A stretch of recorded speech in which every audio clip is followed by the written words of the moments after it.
4 generations. You said, right, 4 generations, or is it 5?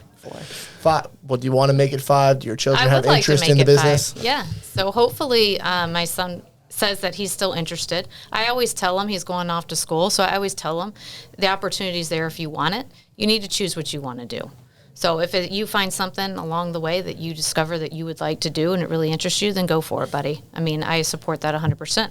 But if not, it's here, and if that's what you want to do, come into it. I have nieces and nephews as well, so as they get older and if there's interest with them, then, the business is always there for the family.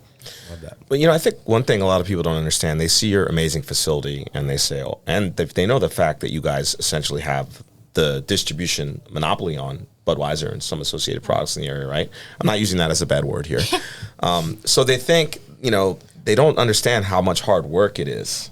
Yeah, it's a lot. It's not an easy business. It's hard work. It's time consuming. They're operating 24 hours, and also the margins are thin. I mean, relatively, right? Yeah. I mean, you need to really move volume. Cases. It's a volume business. Cases. It's a volume business. And it's not like a roof tray.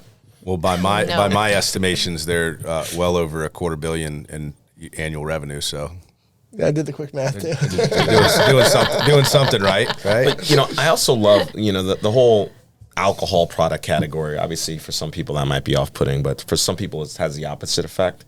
There's a very prominent mutual fund called the Vice Fund that invests in liquor, tobacco, firearms, stuff like that. And the reason it's become so popular over the years is because these areas, these leisure vices, et cetera, are recession-proof. I mean, what happens when we have a downturn? People may go up. People may drink a little bit less Bud Light, but they're drinking more Natty Light. You say recession-proof. Some other people might say addictive. We're essential. Very essential.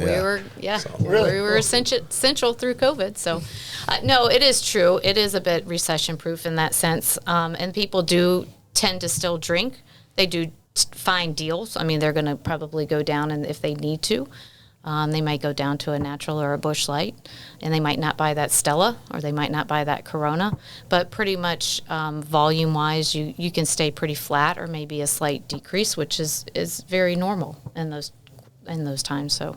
I was going to say, how did COVID affect your business? But I'm so glad that we're beyond those times, and we don't really have to even go back into that. And so, in deviating from that, what's the future look like from Gold Coast, or for Gold Coast? You've mentioned several times staying flat, so it seems like just maintaining is kind of the goal right now. But she said she stayed flat because she took the dip with Anheuser, but they were trying to grow. Exactly. A lot more people are noticing Modelo now, huh? Yeah. But so with the distribution, you can piggyback off of your relationships you made with the community, right? So you want to add as many that she can handle? Is that the idea? Absolutely. I mean, we already have the relationships with our retailers. Yes. And we have proven that we're good distributors. So suppliers will come to us and they'll ask, not some of them, or say, would you like to distribute? Or we'll reach out to them and say, hey, listen, there's our opportunity for us to do it. That truck's going to that same stop. The more we can put on that truck and deliver to one stop, the more that. The better for the business, the better for the sales rep, the better for the delivery guy. Yes, correct.